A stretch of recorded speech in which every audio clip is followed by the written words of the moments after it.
Samex 2024 Sourcing மற்றும் Manufacturing Expo. தொழில்நுட்பத்தில் சமீபத்திய முன்னேற்றங்கள், பொதுத்துறை நிறுவனங்களில் உள்ள அற்புதமான வாய்ப்புகளை கண்டறியலாம். Samex டிசம்பர் 27 முதல் 29 வரை சென்னை ட்ரேட் சென்டரில். வன்னியர்களுக்கு உள் இட ஒதுக்கீடு வழங்கலாம் என உச்சநீதிமன்றம் தீர்ப்பளித்தும் இதுவரை தமிழக அரசு அதற்கான நடவடிக்கைகளை எடுக்காததை கண்டித்து பாமக போராட்டத்தை அறிவித்துள்ளது.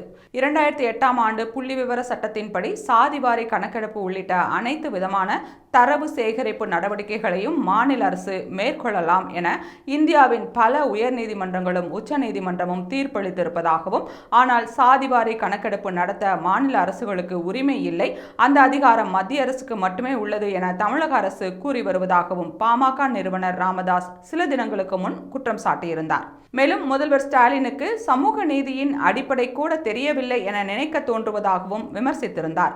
இந்த சூழலில் தமிழ்நாட்டின் வன்னியர்களுக்கு உள் இட ஒதுக்கீடு வழங்க எந்த தடையும் இல்லை, உரிய ஆதாரங்களை திரட்டி வன்னியர்களுக்கு உள் இட ஒதுக்கீடு வழங்கலாம் என உச்சநீதிமன்றம் தீர்ப்பளித்தது. 2024 டிசம்பர் 24ஆம் தேதியுடன் 1000 நாட்கள் நிறைவடைவதாக பாமக நிறுவனர் ராமதாஸ் வலைதளத்தில் பதிவிட்டுள்ளார். இதையடுத்து டிசம்பர் 24ஆம் தேதி வன்னியர் இட ஒதுக்கீடு கேட்டு விழுப்புரத்தில் பாமக போராட்டம் நடத்த உள்ளதாகவும், அந்த போராட்டத்தில் கட்சியின் நிறுவனர் ராமதாஸ் பங்கேற்க இருப்பதாகவும் பாமகவின் தலைமை நிலையம் அறிவித்துள்ளது.